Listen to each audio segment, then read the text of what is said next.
Qué agradable esta sensación de que uno siente que es lunes y cuando te das cuenta que es jueves es una maravilla. Me encantan los fríos de miércoles, ¿a ti no?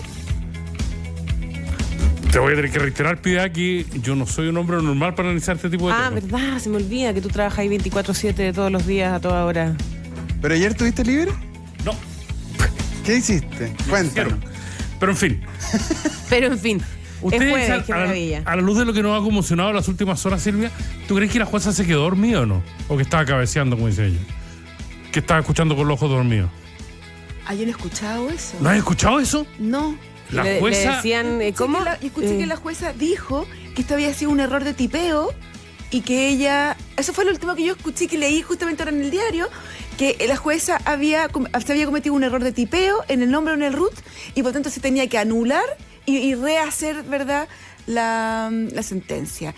Y que la anulación fue la que se llevó a Gendarmería y a la cárcel para retirar al reo y no la rectificación. Ahí hay un procedimiento extraño, da para pensar mal, pero yo no había escuchado que era por un error de sueño.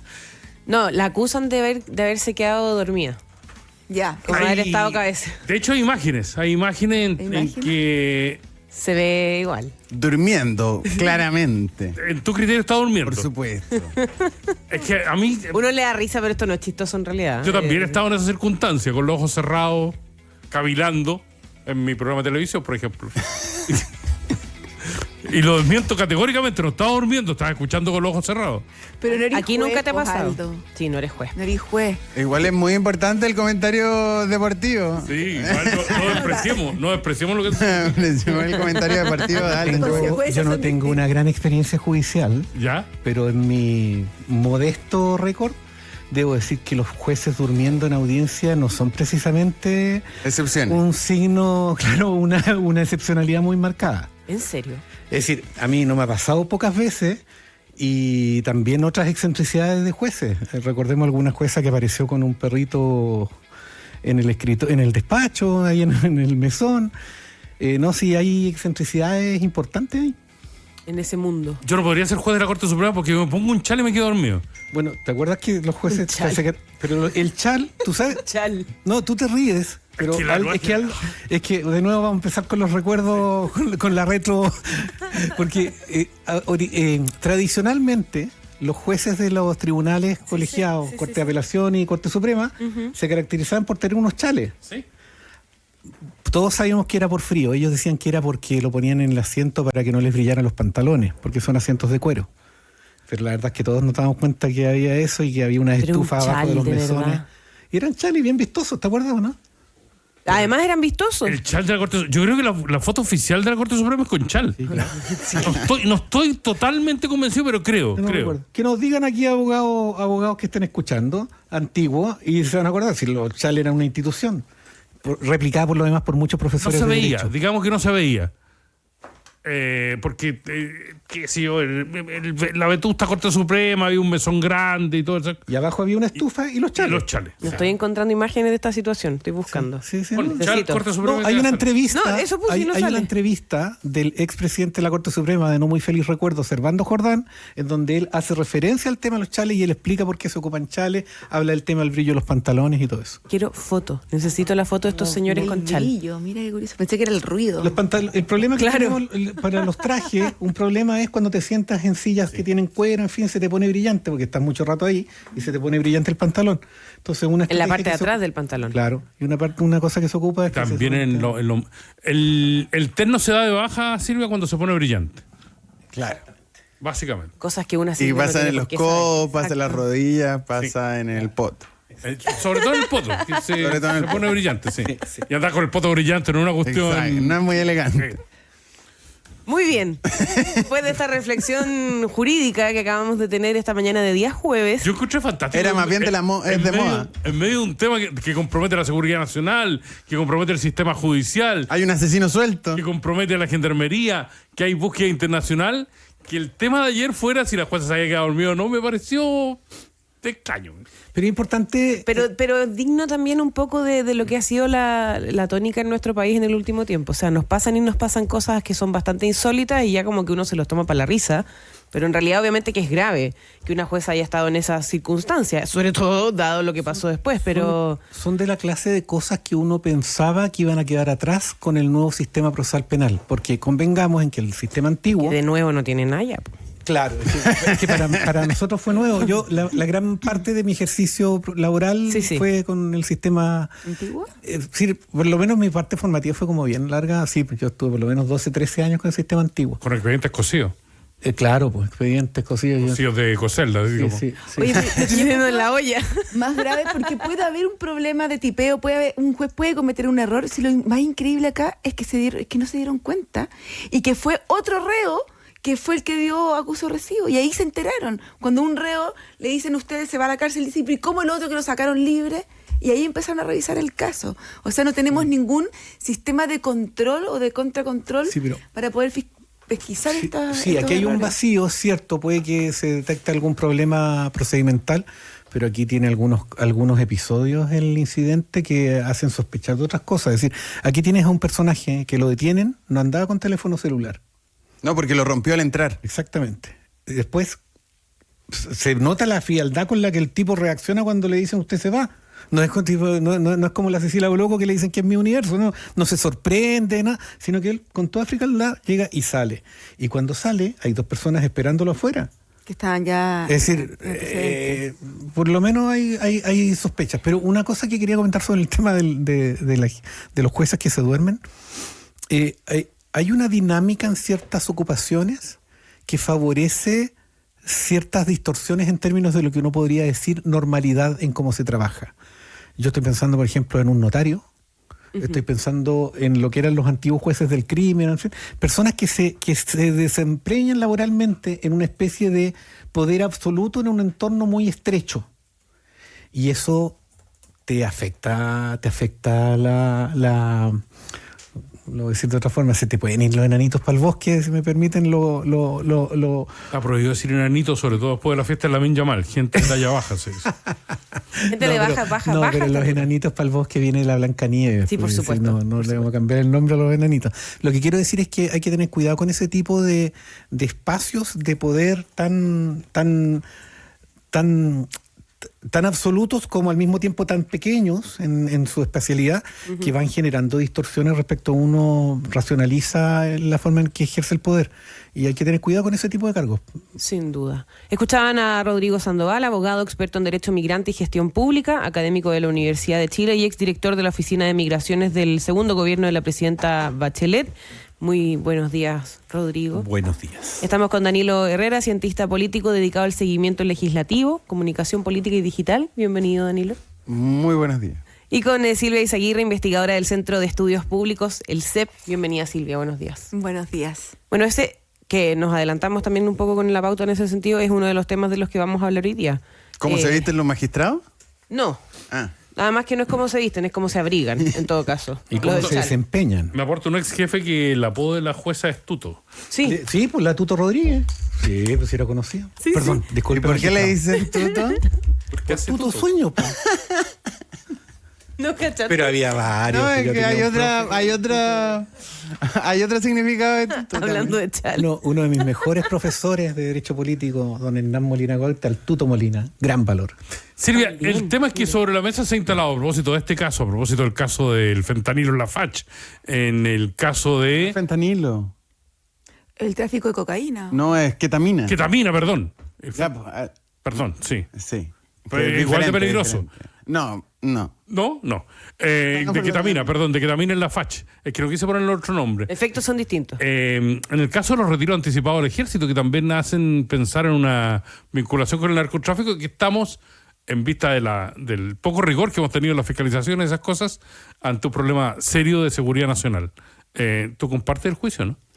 Comparto el juicio y es cosa de mirar la experiencia internacional, lo que ha pasado en México, lo que ha pasado en Colombia, para darse cuenta que el narcotráfico penetra. También tenemos un problema en aduana, ¿verdad? Gendarmería, ahora están los militares y probablemente debiera también escalar a los jueces. Es lo que se ve a nivel internacional Y en Chile estábamos poco preparados para este fenómeno. Para nosotros todavía sigue siendo el narcotráfico y el crimen organizado un tema relativamente nuevo. El sicariato, no estábamos acostumbrados a este tipo de crímenes. En Colombia, cuando uno viajaba a Colombia hace 10 años atrás, era algo habitual.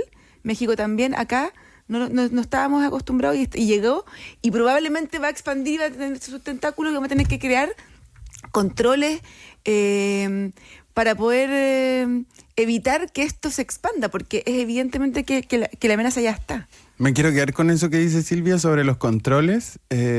Cuando estamos en esta discusión un poco bizantina en medio de la campaña electoral sobre más o menos Estado. La motosierra, las tijeras de cortar pasto. Y esto, y también lo del Servicio de Impuestos Internos, que supongo que lo vamos a hablar más adelante, Sí. habla de que necesitamos más y mejor Estado. No sé si más es una buena palabra para no entrar en esta discusión, pero necesitamos un mejor Estado, necesitamos más recursos. O sea, en temas solo en cuestiones de fiscalización, en controles, se necesita mejor Estado y creo que tiene que ser parte de la discusión electoral de este año también. ¿Rodrigo? Varias ¿Sandoval? cosas sobre el punto. Es complejo esto. A mí me da una cierta frustración porque creo que muchas de las cosas que hoy día están haciendo han generado en lo más remoto lo que nosotros estamos viendo hoy día fueron materia de debate hace algún tiempo. Y muchas veces se habló respecto de cómo había que poner atención sobre la forma en la cual se hacía participar, por ejemplo, las Fuerzas Armadas en controles de orden migratorio y los vicios que eso significaba. Y no porque uno fuera particularmente brillante o fuera un futurólogo, es que había que ver otras experiencias en las cuales eso se ha hecho y en donde el resultado ha sido exactamente el que estamos viendo, empezamos a ver hoy día acá. Porque cuando tú transformas una determinada competencia, como en este caso es la participación del ejército en el tema fronterizo, estás generando también un producto para el mercado ilícito, un producto para el crimen organizado, que finalmente es un tema de cuánta plata lo que define si entra o no entra en eso. Yo en general creo que varias conclusiones. Primero, el único que gana con los relajos en materia del Poder Judicial, en general en materia institucional, es el crimen, que agradece este tipo de cosas. Lo segundo, lo dice muy bien Silvia, el Poder Judicial es el paso anterior al caos en esto. Tercero, lo que hace peligroso que el Poder Judicial se vea permeado por la corrupción es que, a diferencia del poder político, es un poder perpetuo. ¿No? Los jueces se acaban cuando se jubilan. No son personas que están constantemente, periódicamente expuestos, por ejemplo, al control electoral, aun cuando ese no funciona tampoco mucho en nuestros casos, pero por lo menos existe un control periódico. Los jueces no. Y el problema está en que estamos haciendo que un sistema judicial que cada vez se muestra más enamorado de sí mismo, que no permite controles, que siente que tiene una suficiencia, una autoridad incuestionable para muchas cosas, no tiene capacidad de mirarse hacia adentro y establecer controles efectivos, porque atrás de cada juez negligente o cada juez con cierto relajo como el que estamos viendo, existe una maraña de amistades, de compadrazgos, redes familiares, que le han mantenido y le han asegurado una carrera en el Poder Judicial muchas veces, digamos. Eso es lo que decía delante, son de las cosas que se esperó que iban a cambiar con el sistema procesal antiguo, con el cambio del sistema procesal, porque efectivamente habría la idea de tribunales colegiados, en donde un juez no deja la embarrada, los mantiene tribunales unipersonales en el caso de los jueces de garantía, pero la carrera para acceder también se ve afectada por lo que es la nueva academia judicial y todo. Pero este tipo de redes, este tipo de vínculos para mantenerse, el compadrazgo dentro del Poder Judicial se mantiene, y lamentablemente con resultados bastante penosos, que en este caso los vemos en relación a la corrupción, pero en el día a día también se notan en términos del desempeño, en términos de eficiencia y eficacia del Poder Judicial. No, pero espera, no sabemos si hay corrupción en este También caso. creo que todavía no sabemos. Yo creo que o es corrupción o es negligencia. En ambos Sí, casos está Pero es ese distinto. Por eso, pero es distinto. No es distinto desde el ¿Cómo punto, no es distinto desde el punto de vista de cómo tú organizas la institucionalidad para que el desempeño tenga con los controles necesarios. A eso me refiero. Yo no sé qué es, o sea, hay que tener mejores controles. No sabemos si es corrupción. No sabemos si Tuto, ¿cómo se llama la jueza? Rodríguez. Tuto Rodríguez está o no mojada por el crimen organizado. No he dicho eso. No sabemos. No sabemos si hay gendarmes que están trabajando para el crimen organizado. Hoy día una candidata presidencial en una radio enemiga dijo que estaban todos, que los gendarmes eran corruptos. La que Esa se es la queja cita. que después uno se ríe de las cosas que dice, digamos. Claro, pero ojo que hoy día, hace un ratito acá en ADN Hoy, el director subrogante de Gendarmería descartó corrupción en la institución. Dice, no tenemos indicios de aquello. Bueno, en Y parte eso justamente pega porque igual. no tiene indicios es porque En no tiene que Gendarmería. descartar nada. El director subrogante de Gendarmería. Sí, pero ¿Y cómo entra la droga a la cárcel? ¿Cómo están los tele... No, los es que celulares? a eso voy yo, Danilo. Podemos entrar al prurito respecto de qué pasa en este caso. Simplemente se trata de que las instituciones requieren de controles efectivos Sí. para asegurarse que cumplan el rol lo que evita Estoy que de cumplan el acuerdo. rol, en algunos casos la corrupción, en otros casos no sabemos si hay corrupción. En algunos casos la corrupción, en otros casos... Pero ¿En qué caso es corrupción? ¿puedo terminar? En algunos casos la corrupción, en otros casos la negligencia, para efectos de cómo hay que reformular los controles internos, es indiferente porque hay que hacerlo en todos los planos. Lo que uno observa es que las instituciones muchas veces están más preocupados de defenderse sin siquiera tener claridad de qué es lo que pasó, porque lo que estoy diciendo es tan perverso que el director de la Gendarmería diga que aquí no hay corrupción, como injusto sería decir que la hubiera sin pruebas suficientes. Lo que tiene que hacer él es prudente, más todavía tratándose de un director, recordémoslo, que acaba de asumir sus funciones, porque el otro director tuvo que renunciar, nada más y nada menos que porque le hizo Hay una corrupción. transferencia express al director. Entonces, ¿cómo el director... Al hermano. Entonces, ¿cómo a 2 semanas del episodio, a un mes del episodio, el nuevo director de Gendarmería desecha la posibilidad de que haya corrupción cuando el director anterior salió por un manejo irregular de sus competencias? Claro, lo que hay que hacer en estos casos, para cualquier autoridad, es decir, vamos a investigar, se van a hacer los procesos de investigación necesarios y concluiremos cuando se terminen esos procesos de investigación. Eso es lo sensato que tienen que hacer. Pero también gritar a los 4 vientos que todas nuestras instituciones, Gendarmería, el Poder Judicial, las policías, la aduana, hay corrupción. También creo que hay que investigar, por supuesto, pero también tirar a tontas y a locas que hay corrupción y que esto es corrupción, no sabemos. O sea, podría haber sido que la señora Tuto Rodríguez no leyó lo que estaba firmando, que se equivocaron, que pasaron 3 horas y pasaron como 3 o 4 comunicaciones del Poder Judicial a Gendarmería, y puede ser, es el problema. Yo no sé qué es peor, para ser súper honesto, yo no sé si es peor corrupción o negligencia. Porque la negligencia habla mal del Estado de Chile y que hay que solucionarlo, y la corrupción podría, entre comillas, en condicional, estar pensando en que podría estar encapsulado en un par de funcionarios, qué sé yo. No sé qué es peor, la verdad. Pero más allá, Danilo, de este caso en particular, uno sabe por evidencia internacional que cuando hay crimen organizado y está el narcotráfico, ellos corrompen a las aduanas, supuesto. a las gendarmerías, a las policías y a los jueces, ¿verdad? O lo intentan, al menos. Y si es que no los corrompen con plata, simplemente los amenazan de muerte, de tal manera que tienen que cohibir su actuar. Y por lo tanto, lo que el Estado tiene que hacer es organizar como instituciones paralelas para controles, check and balance, ¿verdad? Y eso creo que estamos débiles. Y este caso lo muestra no solamente porque pasó lo que pasó con el error, sino porque el error nunca se percató hasta que un preso dio a No, conocer... un abogado, el otro abogado. Bueno, el otro abogado Sí. pero del preso. Entonces, ni siquiera la institucionalidad se dio cuenta en un punto, ¿te fijas? Es que ahí está el punto, Daniel. Yo creo que estamos hablando de planos. corregir. Creo que estamos hablando de planos distintos. Más allá del episodio, el problema es ese, que nosotros anecdotizamos demasiado ciertas cosas. Entonces, no se trata de esto de la jueza Rodríguez. Podemos reírnos que le dicen Tuto Rodríguez, se quedó dormido, no, da lo mismo.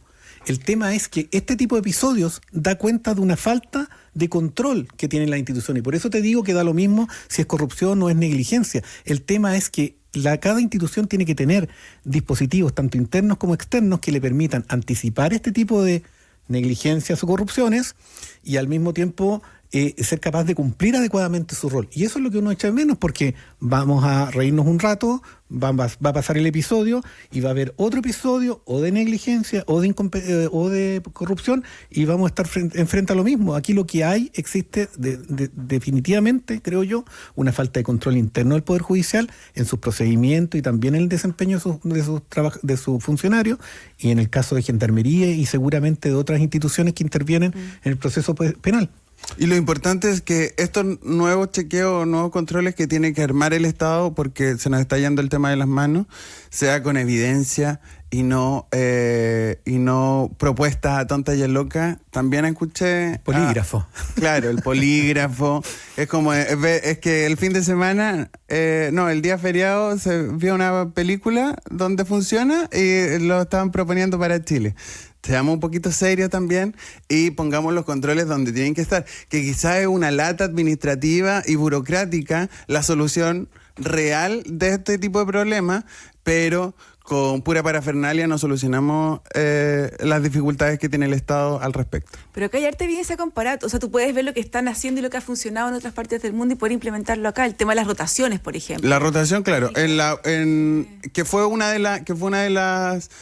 las no soluciones, pero de las tareas que dio la ministra del Piano de Defensa por el tema de la droga, la ketamina. Como va a haber mucha más rotación en los funcionarios de todos los, sobre todo en el norte. Es que hay un tema, la rotación ya es un criterio que debería regir en las dotaciones militares y por alguna razón hay cierto relajo.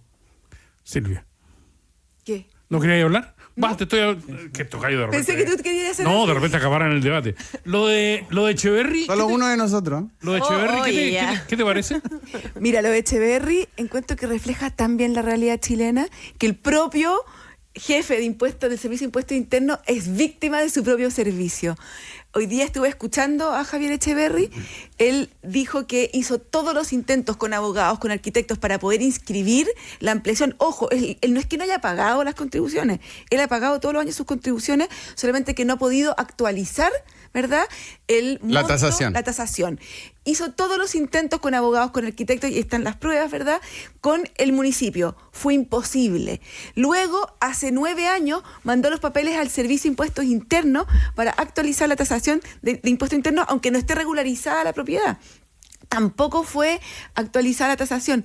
Entonces, y su situación es la situación prácticamente de... ¿Cuánto porcentaje del país? Yo estaba hace poco tratando de comprar casa y visité muchísimas casas. Todas las casas tenían una pieza de más, tenían alguna ampliación y todas las casas, ninguna estaba regularizada, ninguna. Y no es por falta de voluntad, es la realidad nacional, porque tú para poder regularizar lo que se demora es imposible. Entonces yo creo que acá hay que tener un poco, escuchar bien el caso. Yo creo que pedirle la renuncia no es procedente. Creo que tenemos una excelente persona en Servicio de Impuestos Internos, está trabajando para actualizarlo, mejorarlo, pero ha sido víctima de su propio servicio y de la ineficiencia de su propio servicio. O sea, Soy muy benevolente. Igual la vivienda fue construida hace 15 años y no fue inscrita correctamente. No hubo permiso de construcción tampoco. Entonces construyó a la mala. Sí. Como hay harto antecedentes en este caso que me hacen decir, no sé si moralmente o comunicacionalmente el director puede seguir. Yo me lo preguntaría al menos. Es que estoy sorprendentemente de acuerdo más con Danilo, perdona Silvia, pero... Esto nunca había pasado. Sacaba la transición. Es que tiene razón. Es que hay un tema temporal que es importante tener en consideración. Cuando Javier Echeverry particular se compra su terreno y decide construir en él, creo que esta es una segunda construcción. Es la segunda vivienda, la primera la hizo terreno. todo perfecto. Claro. Está tomando una decisión de preferir hacer lo ilícito que lo lícito, ponderando ventajas y desventajas. Y dentro de las desventajas se encuentra el riesgo de ser fiscalizado. Y el riesgo de que sabe que está haciendo algo que está contra la ley. A mí lo que me sorprende es su razonamiento cuando da explicaciones ahora. Y él dice, disculpe, es que el problema es el sistema que no me permitió hacer lo que yo quería hacer. El día de mañana, entonces, yo quiero y me voy a tomar las oficinas de esta radio y voy a pasar a ser el dueño de esta radio y la voy a ocupar yo. Y me dirán, pero es que no, tú no tienes derecho a hacerlo. Perdón, pero es que el sistema no cuenta con las herramientas que yo necesito para poder apropiarme de estas oficinas. ¿Y eso hace lícito lo que yo quiero hacer? Por ningún motivo. Entonces hay un problema o un pecado original que tiene el director, y es que en algún momento él tomó, como bien dice Danilo, una decisión que significó que cometió una ilicitud. Y al momento de asumir, él debió haber tomado en cuenta esa circunstancia y haberse abstenido o declarado inmediatamente a su jefatura. Algo dijo Marcelo hoy día, pero no quedó claro cuándo dijo que se le había dicho, pero declararlo y decirlo públicamente. Incluso él podía haber argumentado con todo este debate que hubo en las contribuciones, podría haber argumentado con su propia situación, pero se lo guardó. A mí lo que más me preocupa de este caso, más del el caso en particular del director, es que el director en algunas de sus declaraciones dijo que se perdieron, abro comillas, 60.000 documentos de propiedades que el Servicio de Impuestos Internos debería modificar tasaciones. 60.000 propiedades. Sí. Y estamos hablando del Servicio de Impuestos Internos no estoy exagerando, de uno de los mejores servicios de impuestos del mundo. Como comparado a nivel nacional, a nivel internacional, vienen otros servicios de otros países, hasta países desarrollados, nivel OCDE, a ver cómo funciona, y se perdieron 60.000 y no había y nadie actualizó esas tasaciones. Y además que por ley, cuando te actualizan una tasación, tú solo puedes retroactivamente, el servicio solo puede cobrar 3 años. Por caducidad. Y aquí, entonces, aquí hay un problema de verdad de nuevo, del Estado, de su funcionamiento, de qué está pasando al respecto. Yo sé que quizá no hay un acto doloso ni necesariamente de evasión tributaria de parte del director, pero es el máximo responsable del sistema tributario en Chile. Sí. O sea, y el gobierno ha intentado actuar sin blindaje y bueno, investiguemos y todo, pero el mensaje a la ciudadanía tiene que ser que las instituciones se hacen cargo de sus errores y que nadie está encima del principio de equidad fiscal. Entonces, aquí hay un problema de legitimidad del sistema tributario. O sea, no depende solo del cumplimiento de la ley, pues, sino también de la percepción de justicia que tenemos. Y el argumento, y hay que limpiar la discusión, pues, Silvia, porque al final tú no puedes decir, es que lo está haciendo bien. Es que nadie está discutiendo eso. Está bien, pero a ver, distingamos. Se perdieron 60.000, ¿verdad? Papeles para tasar las propiedades o retasar las propiedades, pero eso no fue en su administración. No. De hecho, cuando él llega y se da cuenta de esta situación, le pide la renuncia a la encargada de la actualización de las tasaciones y ha hecho todo un esfuerzo por retasar y también no solamente actualizar hacia el alza algunas propiedades, sino también hacia la baja las propiedades del centro. Lo que también hemos estado pagando contribuciones de sobra, digamos, al Estado porque no están actualizadas. Lo que también nos ha dicho el director en sus declaraciones es que esas instrucciones las da de forma oral, claro, que no hay ningún documento que respalde esa instrucción. Según ese criterio, perdona lo burdo del ejemplo, pero según ese criterio Monsalve debería seguir siendo subsecretario entonces, porque si haciéndolo bien como trabajador, las otras los comportamientos en otro tipo de aspectos no inciden, en este caso incluso tiene que ver con el ámbito de su competencia. Yo estoy totalmente en desacuerdo. Es grotesco el ejemplo, pero Monsalve con Echeverry, sobre todo ¿por qué? Porque construyó una segunda vivienda, ¿verdad? Sin los permisos, claramente él lo dice, pero hizo todo lo que estaba en su poder para poder después de construir de forma ilegal. Pero tomó la decisión. Sí, estoy de acuerdo. Fue hace 15 años, construyó de forma ilegal y después inmediatamente puede construir. Estuvo 7 años tratando de regularizar esa situación. Ok, cometió una falta, un delito, lo que tú quieras, hace 15 años atrás y ha estado trabajando y se puede mostrar, ¿cachai?, con evidencia todo lo que ha hecho para tratar de regularizar esa situación. Y en derecho penal eso se llama del ánimo de remediar el mal causado, pero es un atenuante, no es un eximente. Está bien, pero tú consideras que lo que hiciste hace 15 años, que fue construir una casa chica, digamos, extra, cuando asumes como director, es un delito que te inhibe para ejercer un cargo público. Cuando asumes como director y cuando además tu gestión se ve identificada con el celo del control, con lo estricto del cumplimiento de la ley, lo siento mucho. Eres el responsable del sistema tributario en Chile y no cumpliste con Y es complejo. hacer los trámites necesarios. Lo que sí le doy en el argumento de Silvia es que, de verdad, al parecer, hizo los intentos para regularizar y el sistema, pobre sistema, el Estado que funciona tan mal, no se lo permitió. Yo no sé si es una buena...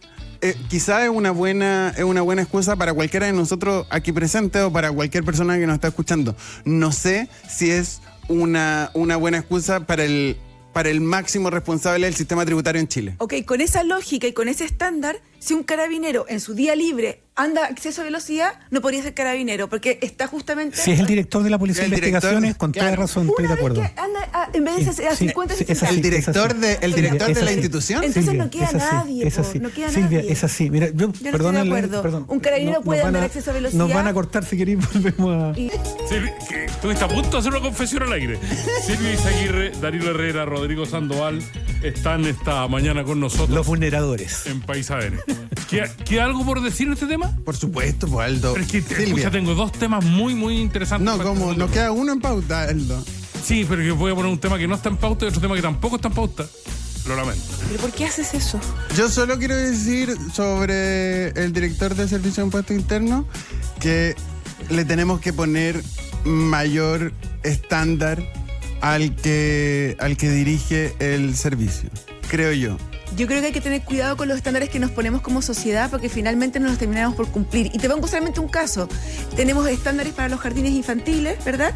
Y tienen que reconocerse por el Estado, pero los jardines del Estado no los cumplen, la gran mayoría.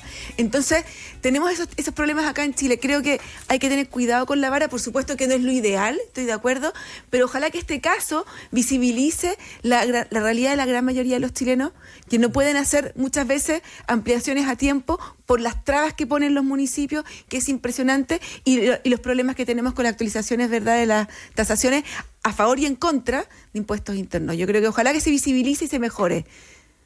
Yo soy una persona veterana. Recuerdo la primera campaña presidencial donde Francisco Javier Errázuri, Frafra, conocido como Frafra, prometió resolver el tema del UF en 5 minutos. Estamos hablando del Me acordé de año lo mismo. 89. El problema de la UEF. Que en ese momento era un problema del UF, porque había más inflación, básicamente. ¿Esa fue tu primera vez votando? No, mi primera vez votando fue el 80,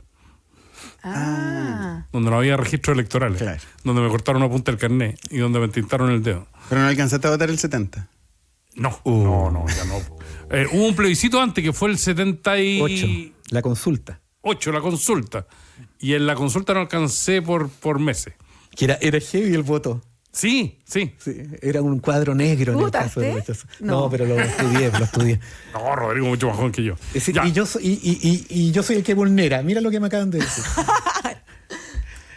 Es populismo. Voy a partir contigo, Silvia. ¿Es populismo tocar el tema del UF a nivel parlamentario hoy o no? Completamente.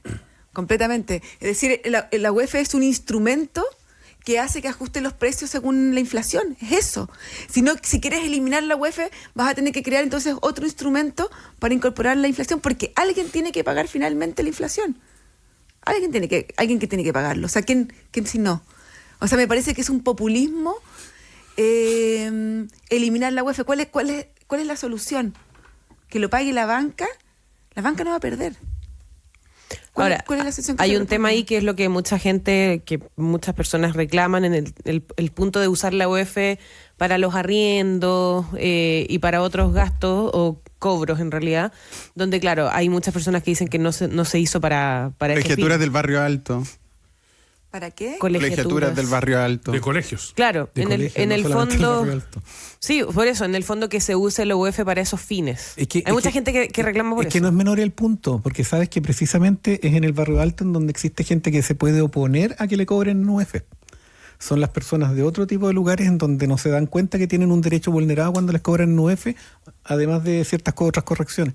Tiene razón Silvia, lleva la razón cuando dice que todo sistema de pagos periódicos tiene que tener algún mecanismo de reajustabilidad en términos del poder adquisitivo que se tiene con la cantidad de plata que se paga.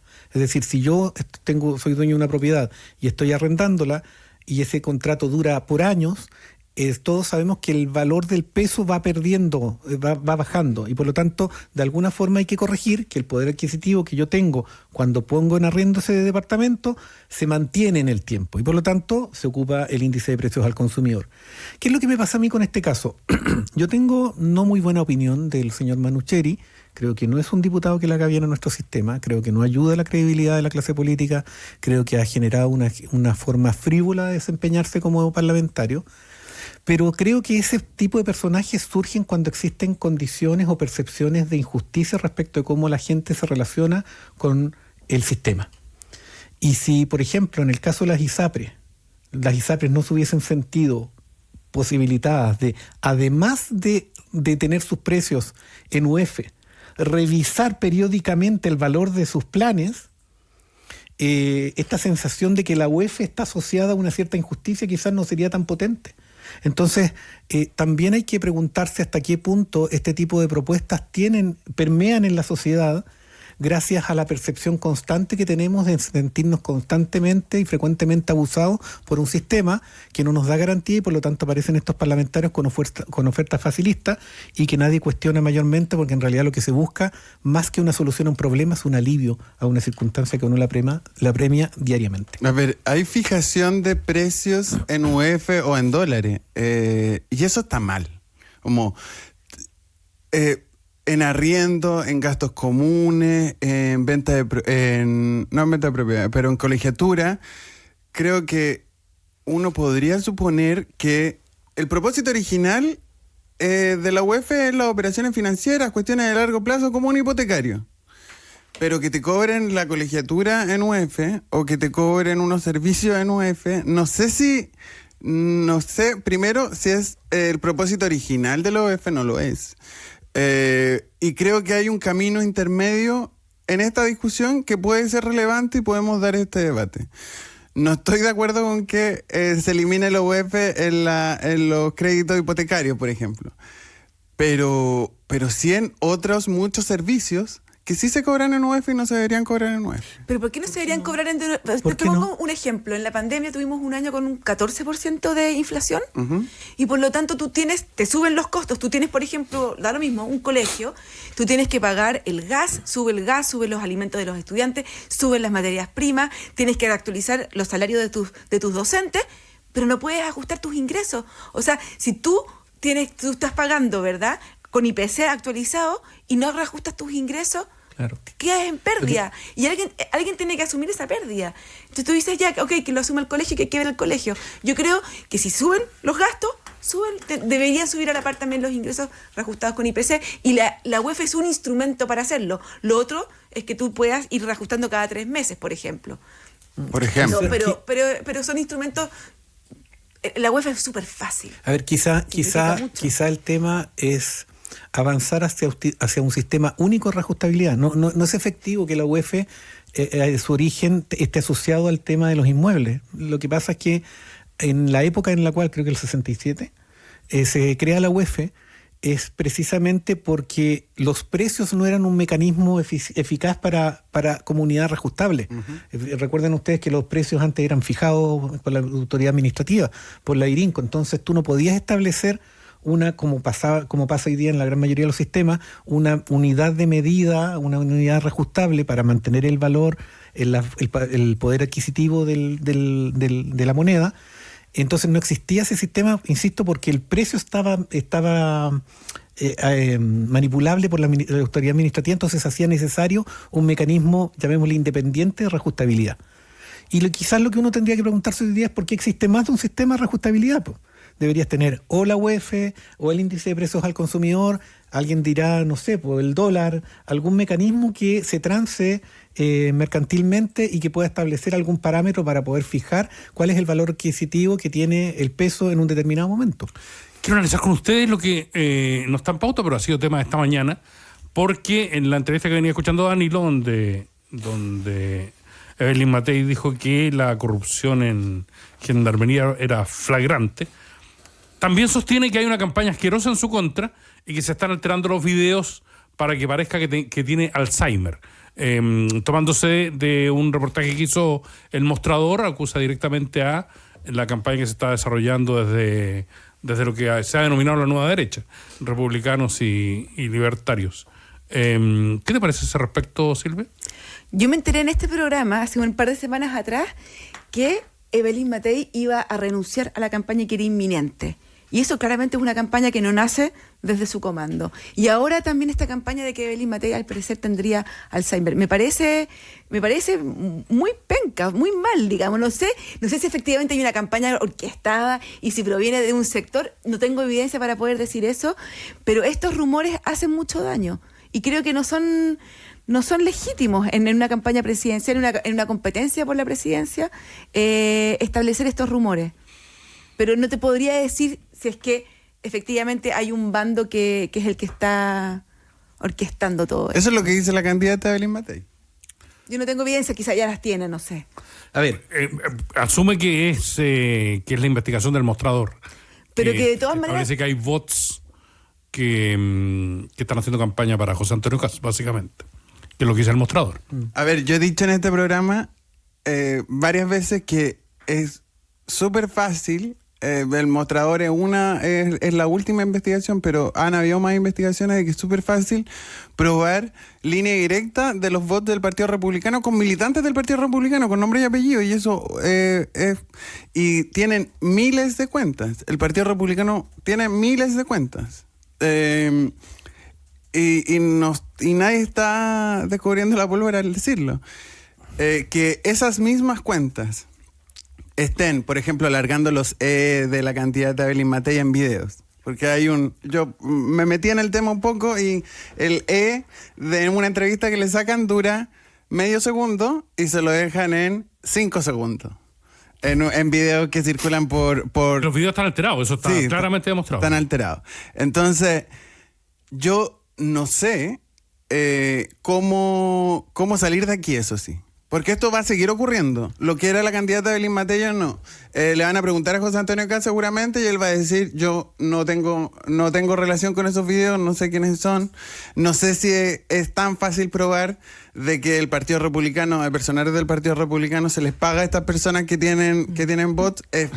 No sé si es tan fácil hacer esa trazabilidad, digamos, pero de que ocurre y ocurre no desde siempre, pero ocurre desde hace muchos años. O sea, cuando estábamos en la campaña del apruebo y el rechazo, ¿ustedes se acuerdan que habían personeros políticos, pero también pasaba mucho en redes sociales de que le iban a quitar las casas a las personas, de que le iban si tenía una pieza desocupada, te iban a meter un migrante? Habían videos e información en internet con muchísimas visualizaciones sobre esto. Y ha pasado en las campañas electorales, no solo en Chile, también pasó con Trump la primera vez que fue electo. Se eligió antes de esto, hay varios documentales que lo reviven, pero por ejemplo, antes de la campaña de Trump, de la primera campaña de Trump, y por lo que ganó por la desinformación en internet, entre otras cosas, digamos, pero fue un puntal importante en su campaña, el año anterior a eso, se eligió la presidencia en, si no me equivoco, Trinidad y Tobago. Ah, claro, ese es de la hicieron lo mismo que en Trump un año antes porque lo estaban probando. La misma empresa del Brexit. La misma empresa del Brexit. En el Brexit también pasó. ¿Cambridge Analytics o cuál? El modelo de Cambridge Analytics, también pasó en el Acuerdo de Paz de Colombia. También pasó aquí. Del 2016, el año en que los malos demostraron que podían ganar. Y ahí nos dimos, y ahí apareció esto. Y lo único que ha pasado en Chile es que se han ido actualizando los modelos, se han ido actualizando la forma de trabajar estas miles de cuentas al mismo tiempo, pero de que está en el Partido Republicano asentado hace muchos años es un dato de la causa. Mira, yo voy a volver un poquito para atrás porque me siento emplazado. Yo soy de las personas que ha sostenido y sigo sosteniendo que Evelyn Matei es muy probable que no termine siendo, si no en la papeleta, por lo menos ser una candidata competitiva de aquí a que llegue la primera vuelta. Lo hago porque hago una valoración, creo que racional y fundada, de su desempeño y de cómo las fuerzas asociadas a su candidatura se van menguando. Creo que tengo todo el derecho a decirlo, porque es un juicio político. No me parece justo ponerme en la condición de otras personas que están con intereses espurios promoviendo esa tendencia y que la tiran en formato rumor. Así que, justo hoy, yo escuché la misma entrevista a la que se refiere Danilo. La verdad es que no era una entrevista manipulada y yo sigo pensando que ella no está con no sé si con las competencias, pero no es el perfil necesario para desempeñarse adecuadamente en una campaña electoral como la que viene, porque tiende, cada vez que la aprietan, a una frivolización del argumento, a una tribalización, a ocupar argumentaciones exageradas, hablar a decir, ¿quién puede hablar en serio respecto de que el polígrafo, con todas las precariedades que tiene en términos de su fiabilidad, es un instrumento de verdad severo? Yo he visto que funciona en películas, Rodrigo. El tema del perfilamiento, pero no fue lo que dijo hoy día. Pero Rodrigo, Entonces, es muy distinto no estar de acuerdo con una candidata. A mí tampoco me gusta Parisi, por ejemplo, ¿verdad? Me parece que es un mal candidato, pero no digo que tiene Alzheimer y no digo he dicho que tenga Alzheimer. No, yo te digo, no me pongas en ese saco. Es que no te estoy poniendo en ese saco, te estoy diciendo que es muy distinto lo que tú estás diciendo a el rumor que se ha instalado. Pero es un problema que arreglen de entre la derecha, entre la derecha, que se arreglen esas cuentas. Yo tengo todo el derecho a hacer un juicio respecto al desempeño de una candidata que además lleva un buen tiempo abandonándose a juicios globales y generalizadores respecto de todos los temas que le preguntan, y eso a mí me hace suponer, por la experiencia que uno tiene, que eso en una campaña presidencial te va a seguir llevando a cometer errores. El problema que tiene Belín Matei es que no habla de lo que sabe, sino que habla de lo que cree que todo el mundo espera que sepa. Yo quiero hacer un punto ahí, porque esta semana, estamos a jueves, yo vi 2 conferencias de prensa de la candidata Belín Matei y una entrevista hoy día en la mañana. En las dos conferencias de prensa no respondió preguntas de la prensa y de forma violenta, objetivamente violenta, repetía como mantra la cuña que se había aprendido y no respondía a preguntas. Y en otra ocasión le dijo ya basta a una periodista mirándola a los ojos de forma súper... No sé qué adjetivo ocupar para que no me traten de bot ultraderechista, pero de forma errática. Entonces no tiene un buen desempeño. No tiene un buen desempeño como una candidata presidencial, y ese es un dato. Se equivoca su equipo y sus equipos no logran suplir sus déficits, y todo candidato tiene déficit. Está bien, pero estamos hablando de 2 cosas radicalmente distintas. Una cosa es evaluar el desempeño de un candidato, ¿verdad? Y tú puedes decir, se ha desempeñado súper mal, no tiene equipos o no tiene estrategia. Eso es una cosa. Y otra cosa es levantar estos rumores que yo encuentro que no son propios de una... no es adecuado. Estamos de acuerdo, estamos todos de acuerdo. Malos los rumores, poto. Pero el tema es que... pero es que lo que quiero decir es, ¿por qué estamos discutiendo nosotros del que no está presente, que es la persona que promueve ese tipo de rumores? Nosotros lo que estamos haciendo es un juicio racional. Sí. ¿Ya? Respecto de un desempeño, y que sentimos que ese desempeño va a ir menguando y va a ir siendo cada vez más deficiente y va a llevarle a cometer más errores en la medida que la campaña avance. Está bien, yo no estoy de acuerdo con ese juicio tuyo. Perdón, ¿y eso va a significar huida en estampida de algunos parlamentarios en el territorio? Yo quiero agregar algo que... Pero sin hablar a Silvia, por favor, Silvia. No, a ver, creo que tiene Rodrigo todo el derecho a decir lo que está diciendo. Creo que no tiene nada que ver con lo que habías planteado tú, Aldo, que tiene que ver con los rumores de Alzheimer, con los rumores de que ella abandona eminentemente su carrera. Eso me parece que es de muy mala leche. Uno no debiera ganar una campaña presidencial con esas estrategias. Y no estoy de acuerdo con Rodrigo, creo que ha tenido un mal desempeño en este último tiempo, pero Belín Matei es una política que lleva, ¿cuántos años? 30 años en política, ha sido diputada, candidata presidencial del 92. Ha sido alcaldesa, ha estado en la pole position hace ya, un de año y verdad medio. Vamos a incorporar el currículum como argumento. ¿Ah? El currículum de Belín Matei lo vamos a incorporar como argumento. Por supuesto que sí. Es una persona que tiene una trayectoria gigante en política, que ha estado en la pole position hace más de un año y medio, que ha bajado en las encuestas, pero sigue siendo la segunda o tercera en la carrera. Quedan 4 meses y medio, que en política es mucho tiempo, y tiene un conglomerado de centro derecha que la está apoyando, que no es el partido de la gente, es Chile Vamos. Entonces me parece que vamos a ver, creo que no tenía un buen desempeño, estoy de acuerdo contigo, pero que eso signifique que ya no hay nada más que hacer, estoy muy en desacuerdo. Las campañas de mentira en redes sociales están ocurriendo hace muchos años y van a seguir ocurriendo. Lo que yo cuestiono a nivel de táctica política es que aparezca todo Chile Vamos levantando esta alerta, que lo único que hace es levantar más el rumor maletero, mala leche, y de las personas que no se habían enterado porque no le había llegado el tuit o el TikTok correspondiente, se enteraron gracias a la candidata o gracias a sus voceros. Y eso considero que es una muestra de lo perdido que está esa campaña. Danilo Herrera, Silvia Izaguirre, Rodrigo Sandoval hicieron esta mañana acaloradamente País ADN y ya viene Suma Arriba con los mitos del Reino de Chile. Conversar es nuestro mayor patrimonio.